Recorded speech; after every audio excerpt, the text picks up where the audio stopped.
Welcome to my channel commerce फंडा।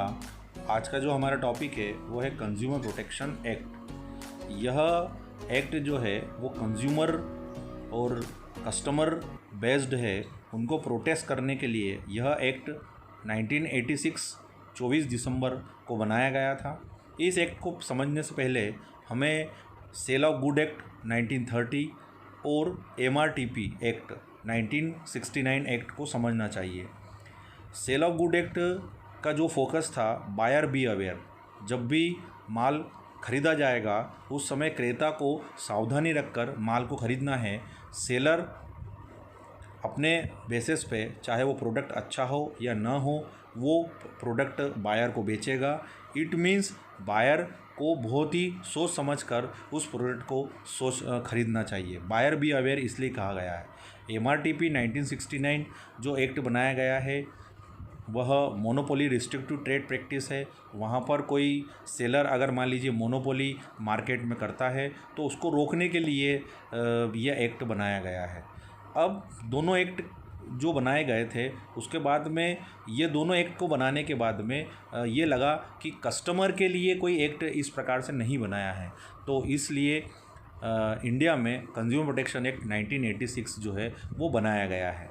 1986 में जो एक्ट कंज्यूमर प्रोटेक्शन एक्ट बनाया गया है वो कस्टमर को प्रोटेक्ट करने के लिए बनाया गया है। इस एक्ट का जो ऑब्जेक्ट है वो क्या है, सबसे पहले जो पॉइंट आपको दिया गया है वो है प्रोटेक्शन। प्रोटेक्शन फॉर कस्टमर को प्रोटेक्ट करना। अगर मान लीजिए कोई प्रोडक्ट वो परचेस करता है या कोई सर्विस वो परचेस करता है और उसमें अगर किसी प्रकार का सेलर नेग्लिजेंसी करता है, लापरवाही बरतता है, या उसको किसी प्रकार से कुछ मिस लीडिंग या मल प्रैक्टिस उसके साथ अगर की जाती है तो उसके अगेंस्ट जो है वह कंज्यूमर प्रोटेक्शन एक्ट में जाकर वो अपनी शिकायत या कंप्लेंट दर्ज कर सकता है। कंज्यूमर के पास में क्या क्या राइट्स हैं? Protection of rights of a consumer, rights of protection against the advertisement of fatal goods causing harm to the life और property of a consumer. Consumer को ये अधिकार है कि अगर मान लीजिए कि एडवर्टाइजमेंट में अगर वह सेलर जो है, बेचने वाला जो है, अगर मान लीजिए आपको बहला फुसलाकर या भ्रामक एडवर्टाइजमेंट के थ्रू अगर आपको मान लीजिए ऐसे कोई प्रोडक्ट बेच देता है जिससे आपके लाइफ को और प्रॉपर्टी को डैमेज करता है, तो वह उसके अगेंस्ट भी वो क्या कर सकता है, कंप्लेंट वहाँ पर कंज्यूमर प्रोटेक्शन एक्ट में जाकर कर सकता है। Right to information about quality, purity and price of the product के बारे में उसको एक प्रोटेक्शन मिलता है। Right to file a complaint against improper dealing. अगर सेलर आपके साथ अगर मान लीजिए कोई व्यापार करते समय या ट्रांजैक्शन करते समय अगर आपके पास साथ अगर मिस बिहेव करता है या इम्प्रॉपर कोई डीलिंग करता है तो उसके अगेंस्ट भी आप लोग जाकर क्या कर सकते हैं, कंप्लेंट कर सकते हैं।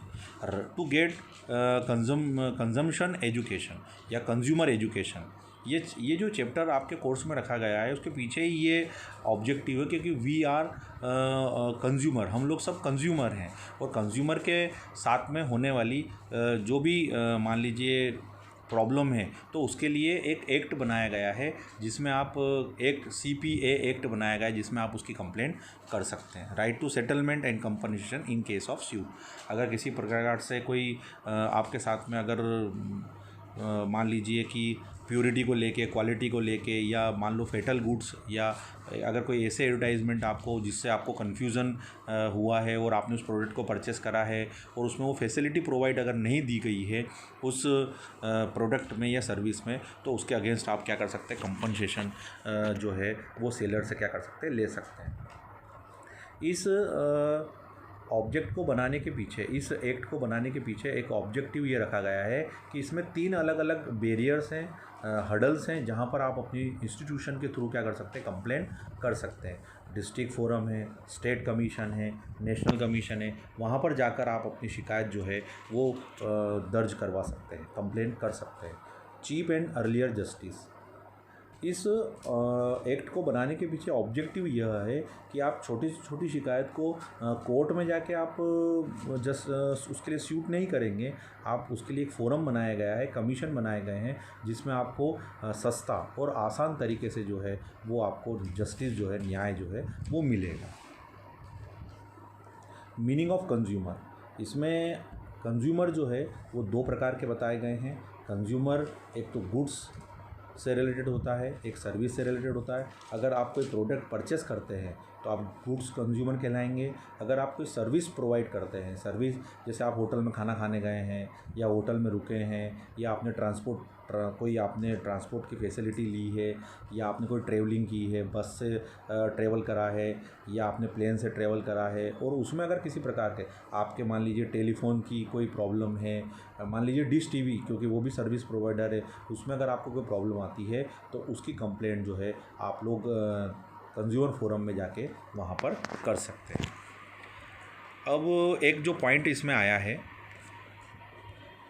अब कंज्यूमर रिड्रेसल एजेंसीज़ आपके लिए बनाई गई है, जो अलग डिस्ट्रिक्ट फोरम में जाकर आप स्टेट कमीशन में जाके और नेशनल कमीशन में जाकर आप अपनी कंप्लेंट कर सकते हैं।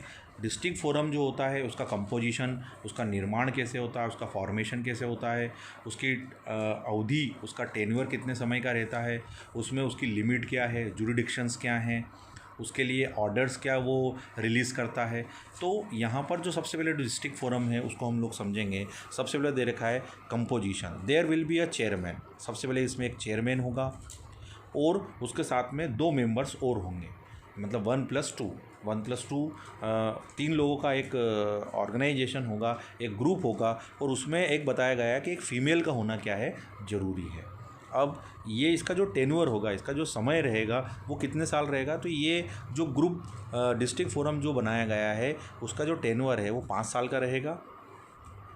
और जो चेयरमैन है उसकी एज जो है 65, विच एवर इज़ अर्लियर, जो पहले हो जाए, या तो 5 साल अगर पहले हो जाए या 65 पहले हो जाए, विच एवर इज़ अर्लियर वाला जो कंसेप्ट है वो उसमें लगेगा। चेयरमैन जो होगा वह उसका जो नॉलेज है वो डिस्ट्रिक्ट जज के बराबर, या डिस्ट्रिक्ट जज जो है वो इसका चेयरमैन यहाँ पर होगा। जुरिडिक्शन की अगर हम लोग बात करें तो 20 लाख रुपए तक के क्लेम जो होंगे वो हम डिस्ट्रिक्ट फोरम में क्या कर सकते हैं, क्लेम कर सकते हैं। 20 लाख रुपए तक के अगर कोई कंपनसेशन है या 20 लाख रुपए तक का कोई प्रोडक्ट है या सर्विस आपने प्रोवाइड ली है और अगर मान लीजिए उसमें किसी प्रकार की निग्लिजेंसी है, लापरवाही है या इम्प्रॉपर डीलिंग हुई है तो उसकी कंप्लेंट जो है वो आप डिस्ट्रिक्ट फोरम में वहाँ पर कर सकते हैं।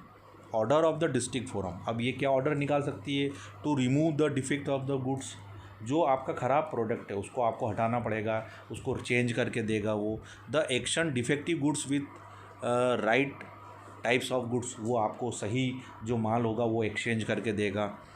To refund the cost of goods to be complaint, अगर मान लीजिए कि आपकी कंप्लेंट जो है वो रिजनेबल लगी डिस्ट्रिक्ट फोरम को तो दोनों पार्टियों को बुलाकर वहाँ पर कंपनसेशन या फिर वहाँ पर जो राइट गुड्स है उसको देने की बात की जाएगी, या फिर अगर मान लीजिए किसी प्रकार की कोई डैमेजेस हुआ है, लॉस हुआ है तो उसका कंपनसेशन जो है उसको उस पार्टी को वहाँ पर देना पड़ेगा। अब अगली स्टेज पे जब हम लोग बात करते हैं तो वो स्टेट कमीशन आता है। इसका कंपोजिशन क्या है, टर्म्स ऑफ ऑफिस क्या है, इन तीनों जो रिड्रेसल एजेंसीज़ है, रिड्रेसल का मतलब होता है ड्रेसिंग जिस प्रकार होती है उसी प्रकार से अगर किसी प्रकार का आपको कोई प्रॉब्लम हुई है प्रोडक्ट को परचेस करते समय या सर्विस प्रोवाइड करते समय तो आप इन 3 अलग स्टेजेस पे जाकर आप अपनी कंप्लेंट जो है वो फाइल कर सकते हैं। स्टेट कमीशन की बात करें, यहाँ पर भी एक चेयरमैन होगा, 2 मेंबर होंगे, एक फ़ीमेल का होना ज़रूरी है। चेयरमैन जो होगा वो हाई कोर्ट का जज होना चाहिए या हाई कोर्ट की जज के बराबर जो उसकी क्वालिफ़िकेशन है वो होना चाहिए। टर्म्स ऑफ ऑफिस की बात करें तो 5 साल, और यहाँ पर एज जो है डिस्ट्रिक्ट फोरम में 65 ईयर्स ओल्ड बताया था, यहाँ पे 67 है, विच एवर इज़ अर्लियर, जो दोनों में जल्दी होगा। जुरिडिक्शन की अगर हम लोग बात करें तो 20 लाख रुपए से ज़्यादा और 1 करोड़ रुपए तक का जो प्रोडक्ट की प्राइस है उसमें आप लोग क्या कर सकते हैं, इसमें केस जो है वो फाइल कर सकते हैं। Procedure of settlement of dispute, a copy of complaint shall be dispatched to the defendant shall submit reply within 30 days। आप सबसे पहले अपनी शिकायत जो है वो स्टेट कमीशन को करेंगे। स्टेट कमीशन सामने वाली पार्टी को, उस सामने वाली पार्टी को 30 दिन का समय दिया जाएगा। The good shall be checked in the laboratory, उस जो आपने कंप्लेंट वहाँ पर फाइल करी है उस प्रोडक्ट को लैब में भेजा जाएगा, उस पे चेक होगा और उसके बाद में दोनों की हियरिंग सुनने के बाद में उस पर ऑर्डर जो है वो आप वहाँ पर इशू कर सकते हैं।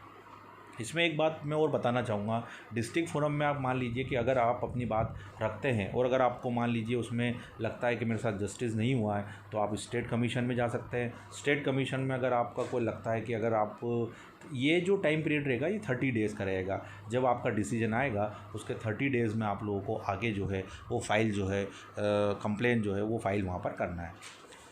ऐसे कैसे आगे अगर हम लोग चलें तो स्टेट कमीशन में भी 5 मेंबर बताए गए हैं। इसमें जो चेयरमैन होगा वो सुप्रीम कोर्ट का जज होगा।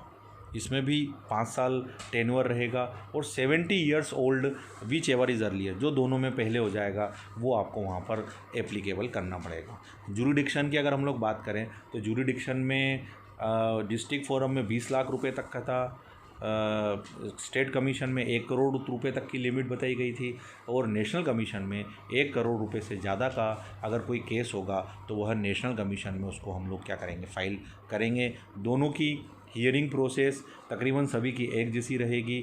उस पर बाकायदा दोनों पार्टी को जो जज है सुप्रीम कोर्ट का जज जो है वो उसकी सुनवाई करेगा और उस पर 5 लोग जो एक जो मेंबर है, एक ग्रुप जो है उस पर वो अपनी वो डिसीजन लेंगे। 5 जो मेंबर होते हैं उनको लॉ का, आर्ट्स का, साइंस का, इन सभी सब्जेक्ट का उनको नॉलेज होना चाहिए, ये कंपलसरी है। अगर हम लोग बात करें, जैसे मैंने आपको बताया था कि डिस्ट्रिक्ट फोरम में अगर आपको कोई जस्टिस सही नहीं लगता है तो आप स्टेट कमीशन में जा सकते हैं। स्टेट कमीशन में अगर आपको जस्टिस सही नहीं लगता है तो विदिन 30 डेज़ में आप नेशनल कमीशन में जा सकते हैं। और आप नेशनल कमीशन में भी आपको अगर जस्टिस लगता है कि अभी मुझे सही नहीं मिला है तो आप सुप्रीम कोर्ट की तरफ मूव कर सकते हैं। ये जो आज का हमारा टॉपिक था ये CPA कंज्यूमर प्रोटेक्शन एक्ट था। कंज्यूमर को प्रोटेस्ट करने के लिए यह एक्ट बनाया गया है। Thank you very much. एक सबसे महन इम्पोर्टेंट मैं बात इस चैनल में, इस टॉपिक में आपको बताना चाहता हूँ कि आपको हर वीक में कम से कम 3 वीडियो आपको अब मेरे देखने को मिलेंगे। अलग अलग टॉपिक्स हम लोग आप लोगों के लिए लेकर आएंगे। Thank you very much.